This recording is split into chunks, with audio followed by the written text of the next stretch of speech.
여러분 안녕하십니까, 반장입니다. 스위스 국제경영대학 개발원 IMD는 매년 각국의 세부 지표를 바탕으로 국가 경쟁력을 평가하여 발표해온 공신력 있는 기관입니다. IMD는 작년 보고서를 통해 한국의 국가 경쟁력에 대해 인구 2천만 명 이상 국가 기준으로는 29개 국가 중 8위에 해당되며 인구가 5천만 명 이상의 소득이 3만 달러가 넘는 3050 클럽에 가입된 전 세계 7개 국가인 미국, 일본, 영국, 독일, 프랑스, 이탈리아, 한국 중에서는 4위를 차지하며 프랑스, 일본, 이탈리아를 앞서고 있다고 발표했습니다. 한 가지 아쉬운 점은 이런 지표나 보도들은 중국에서는 수시로 나오며 한국과 자국을 비교하지만 국내에서는 이런 내용을 보기가 좀 어렵다는 것입니다.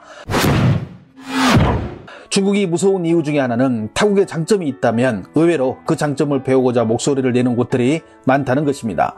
물론 여러 가지 이유로 우리와 사사건건 부딪히고 충돌이 있는 것은 사실이지만 그것은 그것이고 한국이 잘하는 장점이나 경쟁력이 있는 부분은 배워서 자신들의 것으로 만들고자 하는 의욕들은 상당하다는 것입니다. 오늘 저는 이와 괴를 같이 하는 중국 언론의 뉴스 보도가 있어 오늘 여러분들에게 이를 소개하고자 합니다. 소우닷컴은 5월 11일 사설을 통해 한국의 전반적인 상황을 상세하게 분석해 유럽의 국가들과 간접 비교를 하는 기사를 실어 열독률이 높은 기사 순위에 오르기도 했습니다. 먼저 경제와 인구 방면으로 따져보면 한국이 유럽에 위치할 경우 유럽의 5대 경제체에 포함될 정도의 경쟁력을 갖고 있다고 전했습니다. 인구 8천만의 독일과 6천만의 영국과 프랑스는 GDP 4만 달러를 넘어 한국보다 1만 달러가량이 더 앞서 나가고 있지만 제조업이나 상품의 품질 면에서는 이 3개 국가와 한국은 크게 차이가 나지 않는다고 말했습니다. 특히 인구 6천만의 GDP 3만 3천 달러를 기록하고 있는 이탈리아는 앞에서 말한 독일, 영국, 프랑스보다 인구나 경제적인 면으로 조금 차이가 나는 한국과 가장 비슷한 규모를 보인다고 분석했습니다.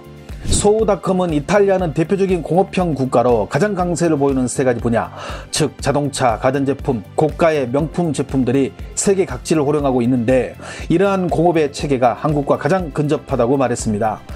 여기서 삼성과 관련된 내용이 안 나올 수가 없는데요. 삼성이 액정 패널과 메모리 칩 분야에서 명품 반열에 오르며 한국을 선진국으로 이끄는 중추적 역할을 했다고 전했습니다. 또한 한국의 경제가 비약적으로 발전한 그 근간에는 스스로 자생력을 갖추고 스스로 업그레이드하는 공업의 뒷받침이 있었으며 앞으로도 중국은 이러한 한국의 자동차와 조선업에서 힘겨운 싸움을 해야 할 것이라고 말했습니다. 그리고 이러한 강력한 한국의 공업 발전이 한국 경제의 잠재력인데 공업의 생산 가치만 GDP의 3분의 1을 넘고 있는데 2020년 한국의 공업 생산 가치는 이미 5천억 달러를 넘어섰다고 밝혔습니다. 이런 생산 규모를 유럽에서 뛰어넘는 나라는 단지 독일뿐이며 영국이나 프랑스 같은 전통적인 공업 강국들도 단순 공업의 생산 가치만 놓고 보면 한국을 넘을 수 없다고 전했습니다.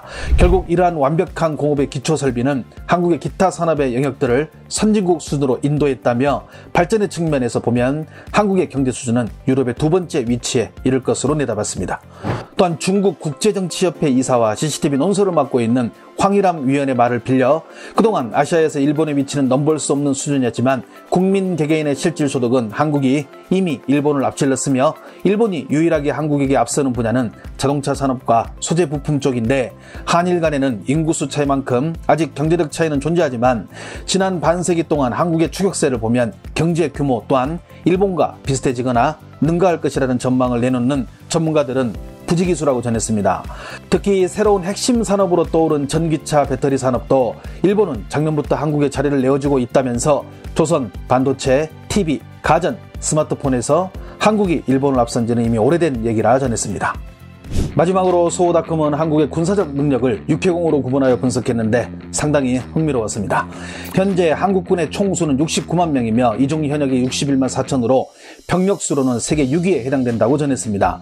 한 가지 특이한 점은 한국은 예비역의 숫자가 300만 명을 초과하는데 이는 세계 2위에 해당하는 수준이고 독일의 현역병이 18만, 프랑스는 26만, 영국은 21만이라며 유럽에서 병력수로만 보면 한국을 유일하게 넘는 나라는 러시아밖에 없다고 전했습니다.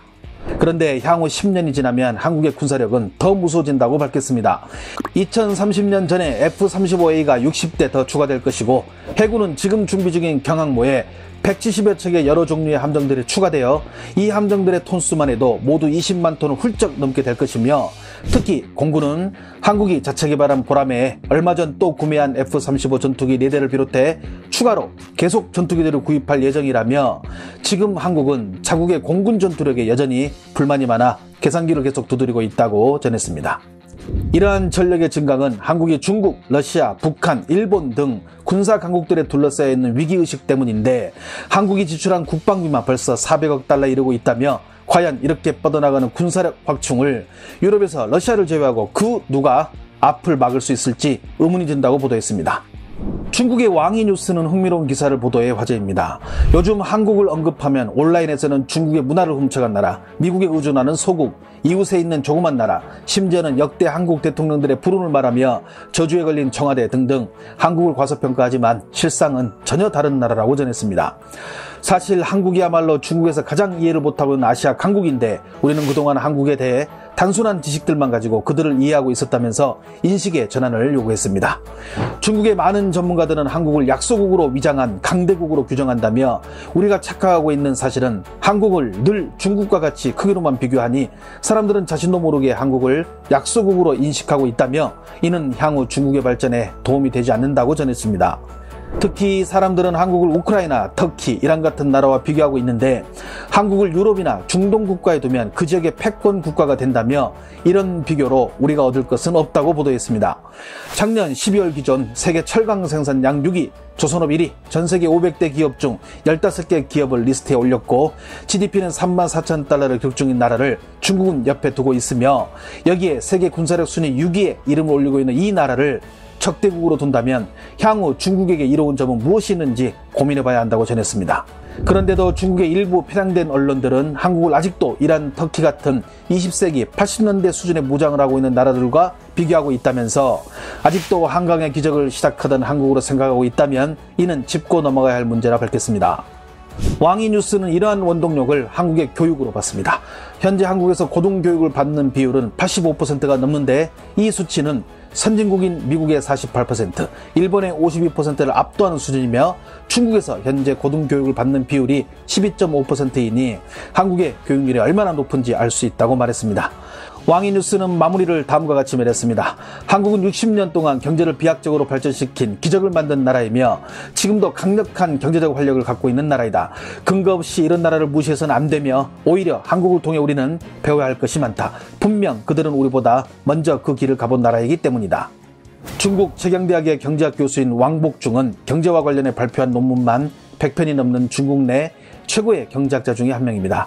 그는 중국 경제가 나아가야 할 방향을 제시하는 중국 경제학회를 이끄는 이사이기도 합니다. 그는 한국에 대해 다음과 같이 말했습니다. 21세기 선진국으로 진입한 나라는 한국이 마지막이 될 것이다.